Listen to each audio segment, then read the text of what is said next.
materinya.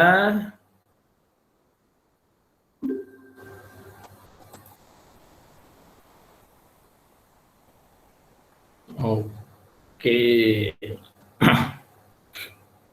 Ya, kita membahas tentang model data relasional. Kalau kemarin pada waktu saya mengajar lewat video, itu lingkungan basis data, model data relasional juga sudah dibahas. Dan perlu saudara ketahui, model data relasional inilah yang sampai dengan sekarang paling banyak diterapkan, paling banyak diimplementasikan, bahkan model data yang baru sekalipun masih tetap menggunakan model data relasional ini sebagai dasarnya. Ya, jadi kalau saudara nanti sudah mulai masuk ke NoSQL misalkan, itu tetap menggunakan model data ini. Hanya nanti akan dikembangkan lebih lanjut di dalam karakteristik di dalamnya. Oke, kita masuk. Mengapa disebut sebagai database relasional? Ya, saya langsung. Mengapa disebut basis data atau database relasional? Ada kata relasional, berarti ada unsur hubungan. Maka di sini secara sederhana database relasional digambarkan dalam sebuah tabel. Ya, saudara lihat ada tabel. Nah, di dalam tabel ini ada kolom. Nah, atas ya, ini namanya kolom. Kolom di dalam database sering juga disebut dengan istilah atribut. Ya. Kolom atau atribut. Jadi kalau kita lihat di dalam tabel ini, maka tabel ini mempunyai atribut NIM, atribut nama, atribut alamat, atribut jenis kelamin. Ya. Atau saya balik ya. Sebuah tabel atau database relasional itu setidaknya digambarkan dalam sebuah tabel, di mana dalam satu tabel tersebut ada kolom ada kolom, ya, ini kolom, dan ada baris. Kolom-kolom diberi nama. Nama kolom mencerminkan atribut dari sebuah entitas. Di kuliah yang lalu sudah saya jelaskan apakah itu atribut, apakah itu entitas. Kalau saudara lupa silahkan simak lagi, tapi saya juga besok pertemuan keempat saya akan ulang saya lebih detail lagi. Nah, nama-nama di dalam kolom mencerminkan atribut. Maka orang sering menyebut juga bahwa kolom-kolom ini adalah kolom-kolom atribut. Nah, dalam contoh ini ada atribut NIM, ada atribut nama, ada atribut alamat, ada atribut jenis kelamin. Sedangkan baris-baris di dalam database sering juga disebut dengan record atau tuple, tuple ya, disebut record atau tuple. Nah, persilangan ya, antara kolom dan baris, nah ini yang disebut juga sebagai relasi antara kolom dengan baris, ini disebut dengan nilai data.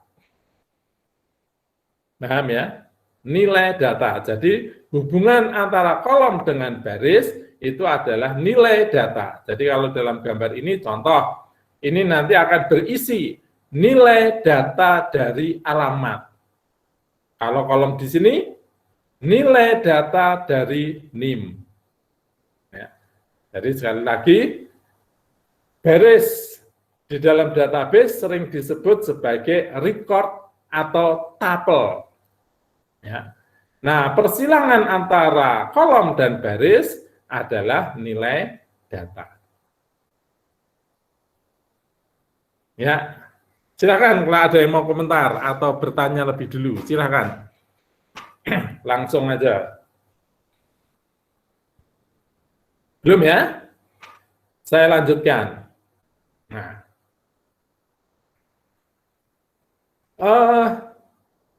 tadi sudah saya katakan database disebut database relasional. Itu diwakili setidaknya satu tabel, setidaknya. Tapi biasanya sih lebih.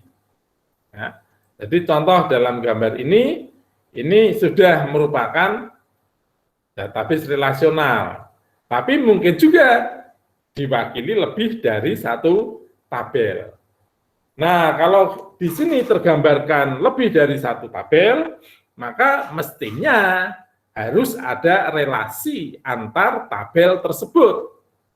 Kalau tidak ada relasi antar tabel tersebut, ya tidak disebut sebagai database relasional. Ya, jadi hanya kumpulan tabel. Ingat nih, disebut database relasional kalau di antara tabel-tabel tersebut saling berhubungan. Nah, kalau kita melihat secara lebih spesifik dua tabel ini ada hubungannya nggak nih? Nggak ada ya. Ini tabel user, ini tabel customer, ini kolomnya ya atau atributnya. Oh ya, ada juga yang menyebutkan sebagai field ya, field FIELD. Ada yang menyebut field, kolom ini disebut fieldnya. Field user ID, field first name, field last name. Ini customer ID, phone, last name. Meskipun sama-sama last name, betul. Tetapi ini kan tidak ada hubungannya. Ya, belum tentu ada hubungannya. Mengapa belum tentu ada hubungannya? Karena ya ini kebetulan saja mungkin nama yang saling sama. Ya, kecuali nanti sudah disebutkan hubungannya apa. Kalau belum ya belum dikatakan sebagai database yang relasional. Ya, karena kita tidak tahu hubungannya apa. Nah,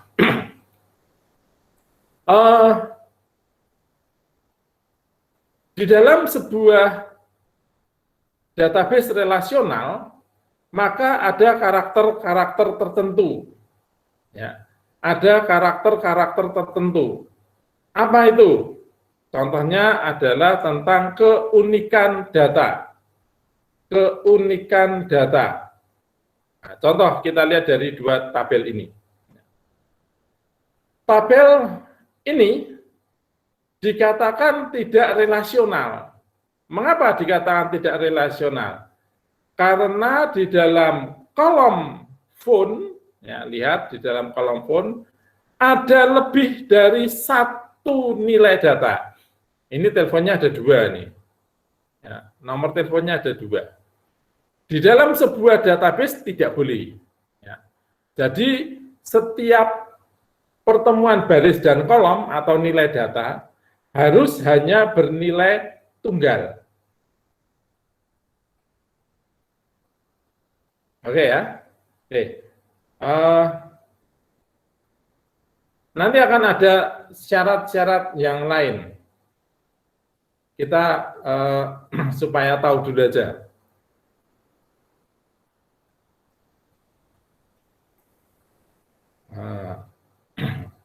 Oke, saya nih ya. Jadi tadi sudah ada relasi. Relasi relasional itu adalah tabel. Ya. Atribut itu nama kolom, sering juga disebut dengan field. Domain. Nah, dalam membuat sebuah tabel, maka setiap nilai data itu juga harusnya dibatasi. Ini yang nanti disebut dengan constraint. Contoh ya, contoh di dalam tabel ini misalkan, ya, ini ada atribut yang namanya judul film. Judul film adalah satu tabel yang terdiri dari kolom atau atribut ya. Tapi ini nulisnya nyamping dulu. Ada ID film, ada title, ada year, ada length, ada film type, ada ID studio. Nah, nama domainnya ID film adalah ID film ya. Title adalah title atau judul ya, dideskripsikan sebagai judul. Year adalah tahun pembuatan. Length, domainnya adalah length, kemudian panjang film, deskripsinya panjang film dalam 1 menit, dalam satuan menit. Film type adalah jenis film atau genre mungkin ya. Kemudian ID Studio, domainnya ID Studio, kode deskripsinya adalah kode studio pembuat film. Nah, kemudian ini batasannya, saudara-saudara, bahwa ID film, ya, nanti kolom atau atribut ID film itu bentuknya adalah karakter, ukurannya 4. Ringnya atau nilai batasannya adalah F001 sampai F999. Jadi kalau memberikan ID film harus antara F001 sampai F999. Di luar itu dianggap tidak sah. Nah, ini adalah ketentuan ya. Menetapkan sebuah nilai data itu harus ada batasannya. Nah, ini contoh batasannya. Lalu title. Title ini juga terdiri dari kumpulan karakter. Size-nya 40, maksudnya adalah ukuran panjangnya maksimal adalah 40 karakter. Jadi tidak boleh lebih dari itu. Kalau lebih, melanggar. Ya. Kemudian years, tahun pembuatan. Tahun pembuatan adalah menggunakan format date, ya, tahun. Ya. Tapi ini adalah satuan date, bukan angka biasa, tapi adalah format tahun, date. Ini beda ya. Nah, meskipun nanti ini nilainya sama 2021, tetapi 2021 itu adalah date angka. Kalau angka bisa dimainkan, kalau karakter biasa tidak bisa, ya. Kemudian ada lagi length. Nah, apa ini length? Length adalah panjang film dalam satuan menit. Nah, jenis datanya adalah integer. Integer itu adalah bilangan bulat, ya. Dan 3 digit maksimal. Kok 3 digit? Nah, kan panjang film paling banter kan 3 jam. 3 jam itu berapa?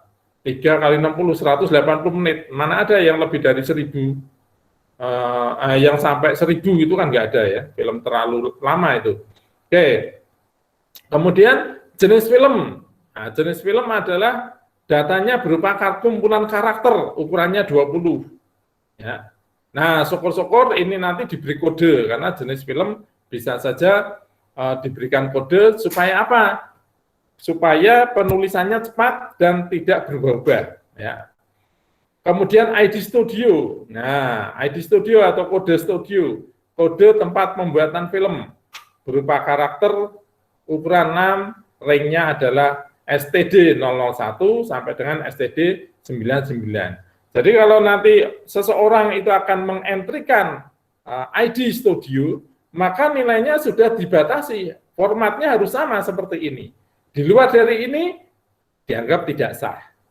Nah, itu adalah sebuah contoh dari sebuah database. Nah, saudara bisa meng-create tabel-tabel ini dengan menggunakan berbagai tools, menggunakan Microsoft Access, punya cara sendiri, menggunakan SQL, juga punya cara sendiri. Di dalam slide yang disertakan juga di dalam Kulino, itu dimuatkan pula bagaimana contoh-contoh membuat tabel menggunakan perintah dari SQL. Saya tidak akan bahas ke sana, terlalu lama. Ya, oke. Ada pertanyaan dari kasus ini, saudara-saudara?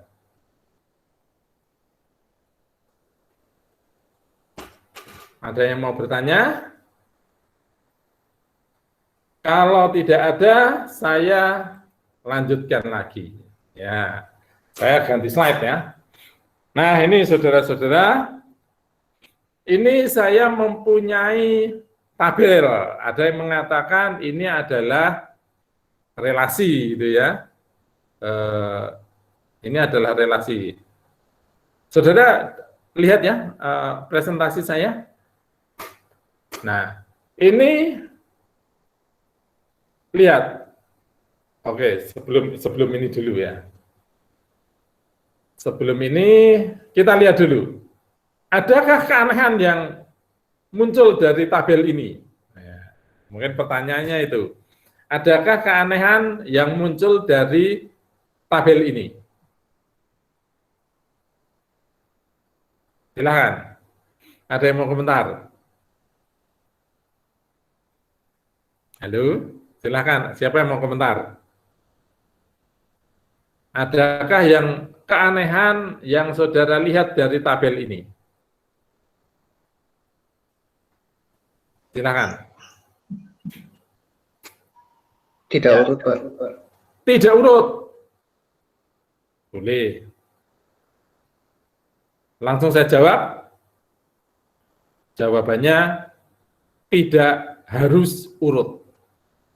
Urut baik, tapi tidak harus. Ada lagi? Yuk, biar nggak ngantuk. Ada yang mau jawab? Lala Purwasih. Waduh, ini tidak kelihatan. Mana Mbak Lala Purwasih? Mbak Lala. Biar nongol nanti ya. Mana Mbak Lala? Lala Purwasih. Halo? Mbak Lala? Halo? Mana Mbak Lala? Ya. Ada lagi di samping urutan? Silakan. Ayo, biar enggak ngantuk nih. Infonya sama, Pak. Jadi kalau mau dibuat primary kayaknya susah, Pak. Canggih. Ini siapa nih namanya? Saya enggak kelihatan nih. Mas Doni. Oke, Mas Doni. Terima kasih, Mas Doni. Bagus. Datanya double-double gitu maksudnya? Iya, Pak. Ya, bagus. Enggak boleh. Tidak boleh double. Sedangkan ini double. Lihat. Dalam satu kolom ada Star Wars, ya toh? Wainsworth. Ini nilainya sama juga, ya. Apakah tidak boleh sih sama? Boleh, tetapi harus nilainya dengan sampingnya berbeda, ya kan? Nah, kalau ini kan sama semua ini, Star Wars 97 124 Color Fox, ya toh? Ini sama semua ini. Ini sama, yang beda hanya di start name-nya saja. Nah, ini banyak data yang double nih Pak, bagus ya. Nanti kalau dibuat kunci primer tidak bisa, wah ini sepertinya sudah mulai membuat program-program nih ya. Bagus, kita bahas nanti tentang kunci. Kita belum bicara kunci, baru bicara gembok. Oke, lanjut. Siapa lagi yang akan mengkomentari? Oke. Ada?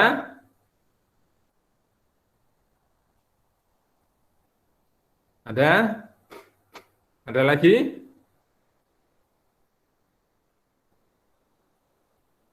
Siapa yang mau mengkritisi lagi? Ayo.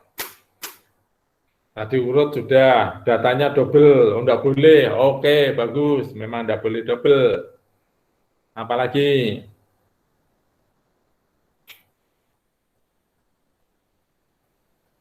Siapa? Siapa? Lihat. Ayo. Saya tunjukkan ya. Ini aneh nih. Ini berpotensi masalah. Lihat ya. Mike Tidak, Emria Estevez, Disney. Ini berpotensi untuk bermasalah. Nah, berpotensi untuk bermasalah. Ini nah, silakan siapa yang tahu masalahnya? Saya sudah sebutkan loh ini berpotensi masalah ini. Record ini, tabel ini berpotensi masalah. Pertanyaan saya, masalahnya apa?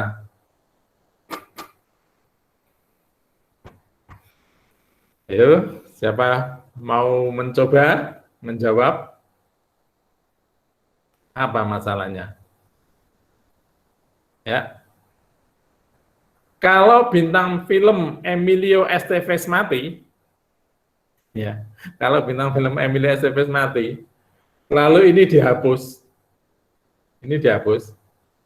satu baris ini dihapus, maka judul film ikut terhapus. Ya, jadi bintangnya dihapus, judul filmnya terhapus, studionya terhapus juga.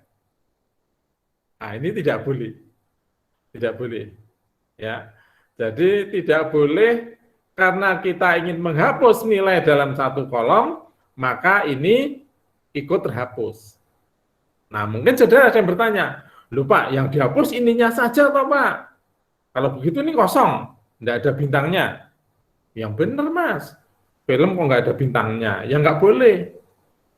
Ya, atau saya tegaskan, tabel tidak boleh ompong. Boleh saudara catat tuh. Tabel tidak boleh ompong. Maksudnya ompong, ada kolom yang tidak ada nilainya. Tidak bagus. Ya. Baik, saya lanjutkan. Data-data ini tadi disebut rangkap. Di dalam basis data namanya redundan. Redundansi. Nah, ini sebaiknya dihindari. Ya. Berikutnya lagi, ini ya, bisa memungkinkan update anomali. Anomali itu aneh. Ya. Kalau kita mengetikkan salah, ya, 125 misalkan, nah maka lalu akan muncul keanehan.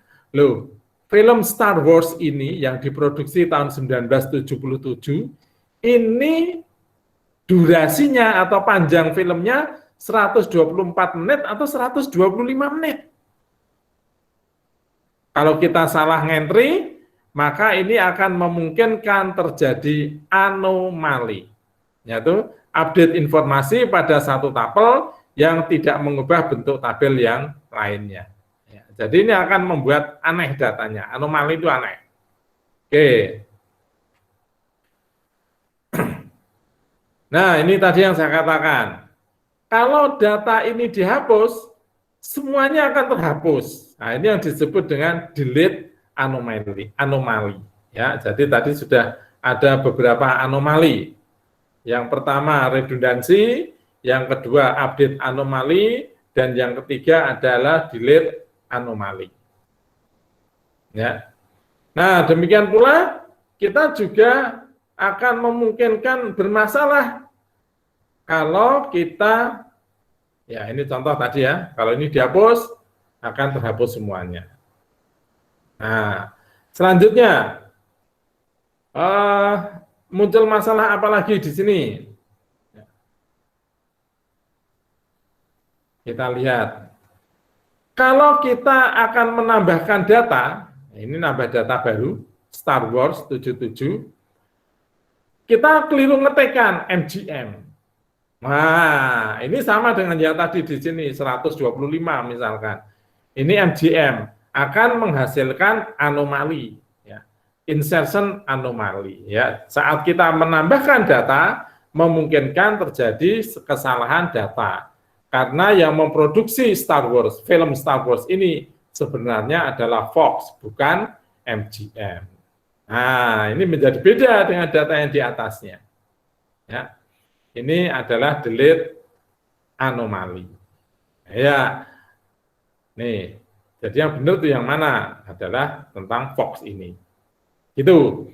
Nah, maka di dalam kita membuat database, ya, tabel, saat kita mengentrikan data, maka berpotensi memunculkan masalah yang dikenal dengan istilah anomali. Ada anomali apa saja? Redundansi tadi. Ada update anomali. Pengubahan informasi dalam satu tabel yang tidak kompak, ya, yang lainnya tidak terupdate. Kemudian deletion anomali, kita hanya menghapus satu kolom, terhapus satu record. Lalu ada insertion anomali, saat kita menambahkan tabel baru, memungkinkan ada data yang tidak sama atau tidak konsisten. Ya, itu tentang data. Oke, nah, kalau data ini seperti ini, misalkan ya, datanya seperti ini, tentu ini akan membuat ragu. Ya, orang akan ragu. Loh, ini data ini benar nggak? Ya. Nah, memunculkan ketidakpercayaan atau mengurangi integritas namanya, mengurangi integritas. Oleh sebab itu jangan sampai terjadi. Ya. Maka persoalan yang terjadi di dalam database. Yang pertama adalah integritas tadi, kepercayaan. Jadi kepercayaan itu muncul karena redundansi data yang rangkap, atau bisa juga ambiguitas. Ambiguitas itu punya nilai yang berbeda, ya. Jadi ini yang benar yang mana? Kemudian yang berikutnya, di samping integritas dalam satu tabel itu juga harus menjaga kinerja atau performance. Apa yang disebut kinerja atau performance? Yaitu kecepatan akses dan efisiensi storage. Memang betul, saat ini sudah banyak prosesor yang mempunyai kecepatan yang tinggi. Tetapi bagaimanapun juga akan lebih baik kalau dengan menggunakan prosesor yang sama, akses tabel atau database kita lebih cepat dari yang lainnya. Itu disebut dengan kinerja. Demikian pula dengan efisiensi storage. Betul, sekarang data kapasitas penyimpanan data itu apa istilahnya, turah-turah gitu ya. Banyak banget. Tetapi persoalannya bukan di situ. Persoalannya adalah bahwa kalau kita bisa menyimpan data lebih efisien, maka dampaknya adalah aksesnya pun akan menjadi lebih cepat. Pengorganisasiannya juga lebih mudah.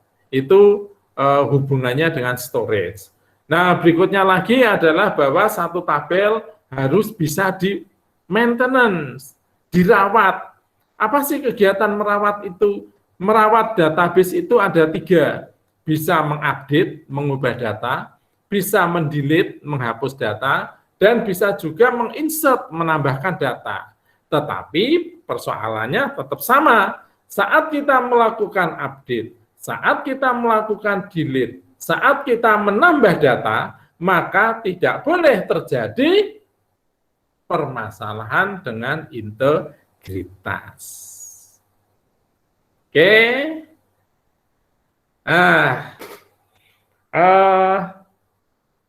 itu gambaran tentang tabel ya. Dan saudara silakan kalau mau mulai mencoba membuat tabel-tabel boleh ya. Jadi kemarin saya juga sudah sedikit mengulas tentang database dan hubungannya dengan entitas ya. Maka saudara boleh saja nanti membuat tabel dengan hubungannya dengan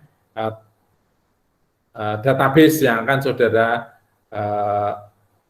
lihat ya. Oke, itu persoalan-persoalan di dalam sebuah tabel. Nah, selanjutnya, oke, ini tujuannya saja maksudnya tadi, mengapa kita mengolah atau menjaga integritas, performa, dan maintainability ini.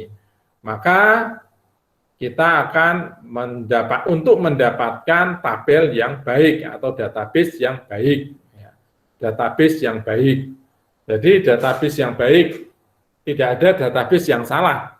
Sebenarnya sih tidak ada yang salah, cuman adanya baik atau tidak, berguna atau sangat berguna atau tidak terlalu berguna, ya itu saja. Nah, tentunya yang diharapkan adalah sangat berguna dan rancangannya baik. Nah, database yang dikatakan baik itu apa? Yang mampu merepresentasikan informasi. Ya, merepresentasikan informasi. Ya, jadi karena data itu nanti akan dikumpulkan, maka kumpulan dari data itu harus merepresentasikan, memunculkan informasi. Yang kedua, terpeliharanya ketergantungan fungsi. Apa itu maksudnya? Bahwa kalau kita ingin mengupdate, kita akan mendelete, kita akan menginsert, maka tidak akan terjadi anomali. Ya. Karena apa? Ketergantungan fungsinya terjaga. Ya. Ketergantungan fungsinya terjaga. Maka ini adalah pedoman ya, pegangan supaya menjaga fungsionalnya. Nah, ini yang disebut dengan dependency preservation ya. Kalau yang tadi mampu merepresentasikan informasi, itu artinya tidak ada informasi yang hilang, terbuang. yang disebut dengan lossless atau not lossy. Sedangkan yang kedua, terpeliharanya ketergantungan fungsi atau disebut dengan dependency preservation. Nah, kemudian tidak terjadi pengulangan data. Tadi sudah ditanyakan, Pak, datanya berulang itu. Nah, tidak terjadi pengulangan data. Nanti kita akan bahas bahwa satu tabel yang baik itu tidak boleh melanggar satu aturan yang disebut Boy's Code Normal Form atau BCNF atau bentuk normal Boy's Code, ya, bentuk normal Boy's Code, ya. Tidak boleh, ya. Nanti bentuk normal Boy's Code yang seperti apa kita akan bahas di topik berikutnya. Yang kedua, tidak diupayakan untuk seandainya tidak dapat memenuhi ini, maka minimal harus memenuhi 3NF atau bentuk normal ketiga. Jadi nanti kita akan bahas bentuk normal itu ada normal 1 yang tentu tidak disarankan, bentuk normal kedua, bentuk normal ketiga. Ini bentuk yang minimal yang harus digapai pada saat kita merancang basis data, bentuk normal ketiga, dan bentuk normal keempat. Itu kalau bisa memenuhi. Ada Pak yang kelima? Ada. Dalam persoalan yang lebih rumit, maka kita harus membentuk sampai dengan, menguji sampai dengan normal ke-5. Nah, tujuannya sama, tidak ada kerangkapan data. Ya. Tidak ada kerangkapan data maksudnya adalah bahwa anything say one, semuanya hanya tertulis 1 kali. Nah, persoalannya begini, saudara-saudara. Mungkin saudara mengalami pada waktu saudara kuliah barangkali ya, atau mungkin saudara di kehidupan luar kuliah, boleh. Pak, nama saya di KTP kok berbeda ya Pak, dengan nama saya di akte. Mungkin ya. Nah, kok bisa? Nah, karena pada waktu saudara membuat akte, maka yang membuat akte itu orang tua saudara. Atau saudara masih bayi, tidak tahu urusannya. Nah, kemudian saat saudara mengurus KTP, yang mengurus saudara sendiri sudah gede, usia 17 tahun, sing wedok pas kemayu-kemayune, yang cowok pas gembaguse, kan gitu ya. Nah, karena saya sudah pernah ngalami muda juga. Nah, maka pada waktu menuliskan nama, lalu digaya-gaya, gitu. Tidak melihat akte, tetapi melihat yang gaya itu. Namanya misalkan adalah, siapa jenenge ya? Sriyono gitu ya. Menurut akte namanya Sriyono. Saudara diberi nama oleh orang tua Sriyono, tapi Sriyono kurang keren, Pak. Terus diganti oleh saudara pada waktu nulis nama KTP, namanya diganti menjadi Sir John. Ya boleh, ya kan? Boleh, percaya saja, karena saudara sering ngisi formulir kan, dan nanti petugas di kecamatan atau dukcapil menggunakan formulir saudara. Maka kalau di formulir saudara tulis Sir John gitu, wah jadilah KTP saudara namanya Sir John. Nah, dicocokkan dengan apa? Akte, loh kok Sriyono ya, yang betul yang mana? Nah, saudara sadar itu. Maka saudara saat mendaftarkan Udinus, lalu diganti lagi namanya menjadi Sriyono. Mungkin gitu ya. Sriyono, tapi Sriyono, Yononya pakai Y atau pakai J ya? Wah, karena zaman sekarang pakainya Y, Sriyono. Sriyono pakai Y atau malah tidak pakai? Wah, bingung lagi. Nah, saudara tulis saja yang gaya Sriyono. Padahal ternyata lihat di akte, Sriyono itu pakai J. Nah, harusnya bukan Sriyono, tapi Srijono. Kan bisa saja seperti itu.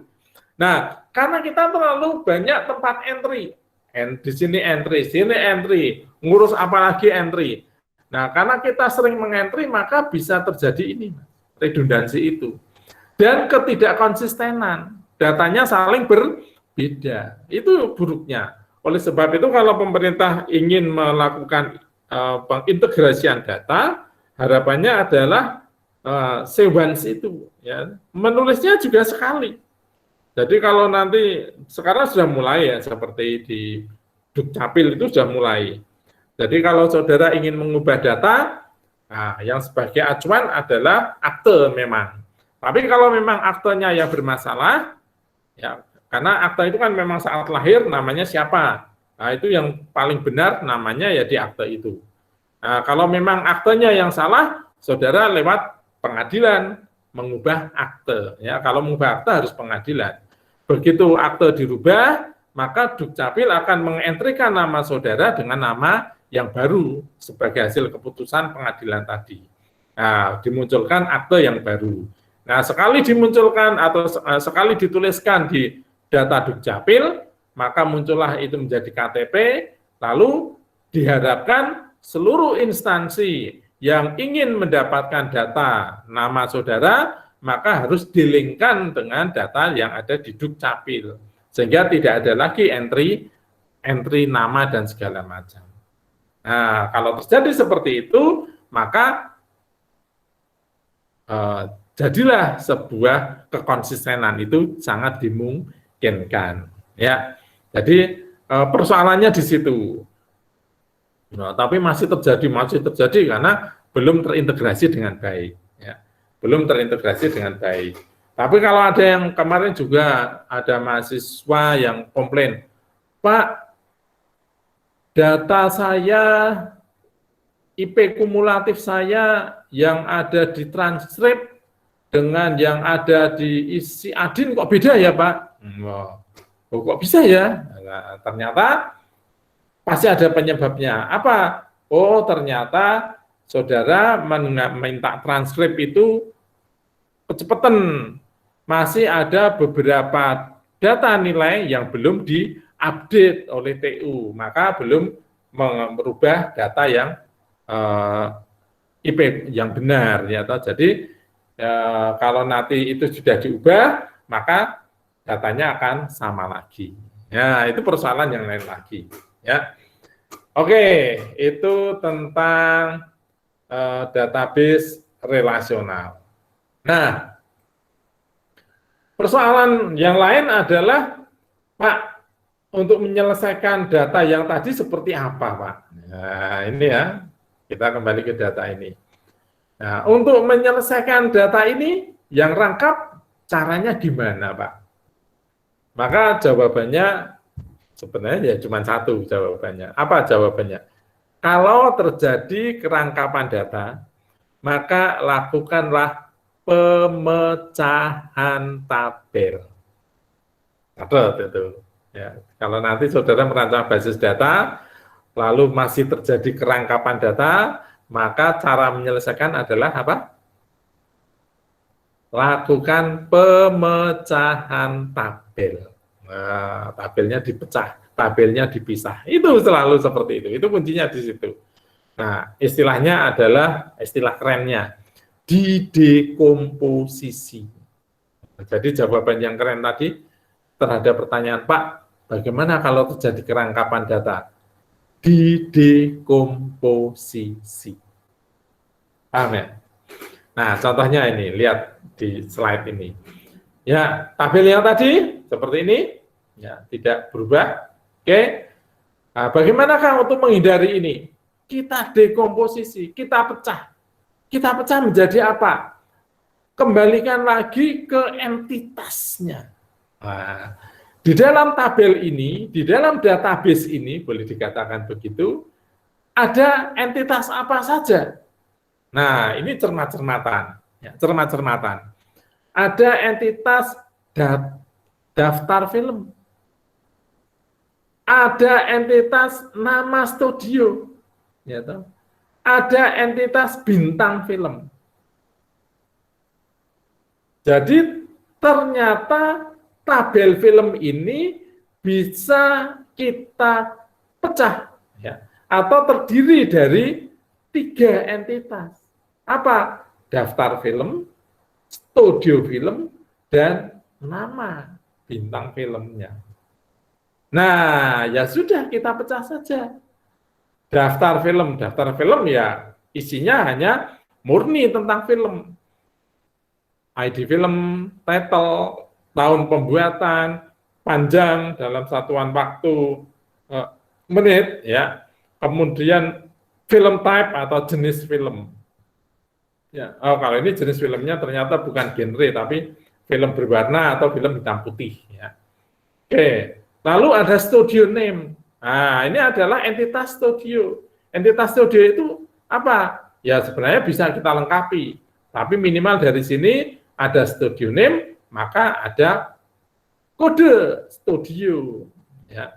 Tapi kalau nanti akan ditambahkan lagi boleh alamat studio, ya toh, pemiliknya, tarifnya, wah misalkan silakan aja, nanti bisa nambahkan. Tapi karena ini kita hanya melihat dari data ini, maka yang kita bisa ambil adalah ID studio dan studio name. Nah, kemudian data tentang bintang film, nama dan ID bintangnya, ID star. Nah, sehingga kerangkapan data di sini, ya contoh, ini bisa akan hilang dengan memecah data menjadi 3 ini. Nah, sekarang pertanyaan saya juga sama. Lihatlah 3 data hasil pecahan. Adakah yang rangkap? Kalau urut nanti ya boleh urut, boleh tidak ya. Nah, tapi kebetulan di sini memang setelah diberi kode diurutkan semua ya. Jadi urut semua. Tapi sebenarnya tidak harus, urut itu tidak harus. Ya, mana ada yang rangkap? Tidak ada. Semuanya tertulis 1 kali ya, dikatakan say once ya, write once ya. Nih, 1 kali, 1 kali. Ya, tidak ada kerangkapan di sini. Tidak ada kerangkapan. Nah, memang kemudian nanti muncul pertanyaan, Pak, relasinya mana hubungannya? Nah, ini nanti kita hubung-hubungkan. Memang kalau ini sendiri-sendiri ya kita nggak tahu bagaimana kita bisa membalikkan ke sini, tentunya gitu ya. Maka kita nanti kita akan tetapkan hubungannya. Oke, nah saudara-saudara sebenarnya bicara tentang database itu bicara seperti matematika juga ya. Saya akan masuk ke situ, tapi sepintas ya supaya saudara jangan terlalu pusing ya gitu ya. Ya, yaitu tentang apa? Tentang teori himpunan. Teori himpunan. Jadi kalau kita bicara tentang database itu, ya, itu adalah satu relasi besar. Maka relasi besar tadi bisa dipecah menjadi relasi yang lebih kecil. Tadi ada data film, ada studio, ada bintang film. Nah, kalau kita simbolkan dalam satu tabel, maka R itu adalah tabel film tadi besar, dan R1 adalah mungkin daftar filmnya, R2 adalah studio filmnya, dan bintang film adalah R3-nya. Nah, R1 union R2, union R3 akan membentuk R yang besar, ya boleh dikatakan semesta pembicaraannya. Ya, itu kita simbolkan seperti ini. Oke, ya ini R besarnya, ini R1, ini R2, ini R3. Berarti R adalah sama dengan R1 union R2 union R3. Harusnya begitu. Tapi kalau nanti di unionkan biasa akan terjadi masalah, maka kita akan lihat lagi. Oke. Nah, sebelum ke matematiknya, kita lihat. Kita kembali ke tabel ini, ya. Tabel ini tadi kita sudah pecah, ya, toh, karena ada anomali, maka kemudian kita pecah menjadi seperti ini. Lalu menjadi seperti ini, gitu ya. Nah, setelah itu pertanyaan berikutnya tadi bahwa kalau data-data ini dikumpulkan, maka harus menampilkan informasi yang utuh, ya toh? Tidak lossy, kan gitu ya. Nah, jadi apakah kalau ini dikomposisi menjadi 3 tabel ini ada enggak informasi yang hilang, lossless atau lossy? Nah, Kita lihat. Ya. Dengan ketiga tabel dikomposisi, lalu akan muncul pertanyaan. Kalau kita lihat dari sini ya, di studio manakah Star Wars dibuat? Di manakah Star Wars itu dibuat? Nah, pertanyaannya, dapatkah kita memperoleh informasi yang kita inginkan? Nah, ini kita ingin menginginkan atau ingin tahu di manakah studio itu, di manakah film Star Wars dibuat. Nah, saudara-saudara, kalau kita disodori tiga data ini, ya, karena itu sudah dipecah ya, menjadi tiga data ini, maka kalau saudara ditanya, di manakah Star Wars dibuat, bisa jawab tidak? Nggak bisa jawab. Ya kan? Nggak bisa jawab. Oh iya, nggak bisa. Nah, ini berarti saudara kehilangan informasi. Sorry. Nah, tidak tahu saudara. Maka kalau tidak tahu berarti saudara kehilangan informasi. Lossless. Oleh sebab itu, sekarang harus digabungkan antara daftar film dengan studio film.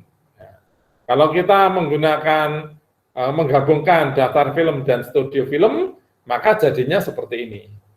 Daftar film Star Wars digabungkan dengan studionya. Nah, kalau kita menggunakan rumus teori himpunan, maka perkalian itu kan setiap tabel, setiap tapel, setiap record itu akan dipasangkan dalam antar dua recordnya. Contoh saya kembali ke sini ya. Jadi kita akan menggabungkan studio film dengan daftar film. Nah, kalau menurut teori himpunan, maka ini dikalikan ke sini, dikalikan. Berarti Star Wars akan dihubungkan dengan setiap elemen di sini. STD01, STD02, STD03. Lalu film yang kedua, 002, direlasikan dengan ketiga-tiganya juga. Demikian ini pula. Sehingga nanti akan terbentuk 9 record seperti ini. 1, 2, 3, 4, 5, 6, 7, 8, 9. Ya, ini dipasangkan dengan masing-masing studio. Maka pertanyaannya tetap sama. Ya. Apakah saudara sudah bisa melihat atau menjawab pertanyaan, di manakah Star Wars dibuat? Lihat studionya. Loh, kok ini dibuat di Fox? Kok ini dibuat di Disney? Kok ini dibuat di Paramount? Loh, bisa nggak jawab? Tidak bisa juga. Aduh, nggak bisa jawab juga ini ternyata. Nah, berarti masih ada masalah. Masih ada masalah. Kalau tadi sudah benar dipecah, tidak memunculkan masalah, lossy or lossless, maka berikutnya adalah tentang fungsional dependency. Ya, toh? Jadi tadi ini kehilangan lossy decomposition. Maka kita harus bicara tentang fungsional dependency. Nah, apakah fungsional dependency itu? Fungsional dependency yaitu satu ketergantungan fungsi, ya, digunakan untuk menggambarkan kaitan antara satu fungsi dengan fungsi yang lain, kaitan antara satu item data dengan item data yang lain. Ya, itu fungsional dependency. Gunanya untuk apa? Memeriksa keabsahan, apakah semua relasi sesuai ketergantungan fungsionalnya, untuk menetapkan batasan gugus relasi, untuk menentukan kunci relasi, dan untuk melakukan normalisasi nanti. Ya. Nah, ini definisinya dalam matematik seperti ini. Ya. Untuk setiap nilai X terdapat hanya satu nilai Y, di mana X menentukan secara tunggal nilai Y. Jadi apabila terdapat dua tapel, record yang T1, T2, mempunyai nilai atribut X yang sama, maka juga mempunyai nilai atribut Y yang sama. Nah, nanti kita akan bahas terus dengan menggunakan teori dari himpunan ini. Ya, jadi misalkan di sini ada fungsional dependency, bahwa ada 3 relasi ABC, ya. Ini bernilai 14C1, 15C1, 27C2. Lalu apakah hubungannya? Nah, ditetapkan. Hubungannya adalah ketergantungannya di sini. A menentukan B. Ya. A menentukan B. Nah, ditanya, apakah A menentukan B? Ya, kalau ada data seperti apakah A menentukan B? Kita lihat, ini bernilai 4, ini bernilai 5. Wah, ini sudah tidak menentukan. Ya. Karena ini nilai 1 kok ini 4. Nilai 1 kok ini 5. Harusnya ya sama ini. Entah itu bernilai 5, entah itu bernilai 4. Maka dikatakan bahwa A tidak menentukan B. Apakah A menentukan C? Kita lihat. 1C1, 1C1, 2C2. Wah, menentukan, ya kan? Ini menentukan. Karena kalau A-nya bernilai 1, C-nya bernilai C1. Nih contoh, ini 1, ini nilainya C1. Nah, kalau ini 2, ini nilainya C2. Nah, ini contoh ketergantungan. Jadi kita tetapkan seperti itu. Nah, ini juga contoh ya, nanti saudara bisa lihat. Apakah A menentukan C? A menentukan C. A1, C1. A1, C1. Benar ya? A2, C2. A2, C2. Nah, ini menentukan. Loh Pak, A3 kok C2? Oh, boleh. Boleh saja ini. C-nya bisa sama. Tetapi yang penting bahwa kalau ininya nanti akan muncul A3, maka C-nya yang muncul adalah C2. Itu ketergantungan fungsi. Nah, kemudian apakah dibalik C menentukan A? Kita lihat saja. C1, A1. Betul. C1, A1. Wah, menentukan ini. C2, A2. C2, A2. Ya toh? Tapi ini C2, A3.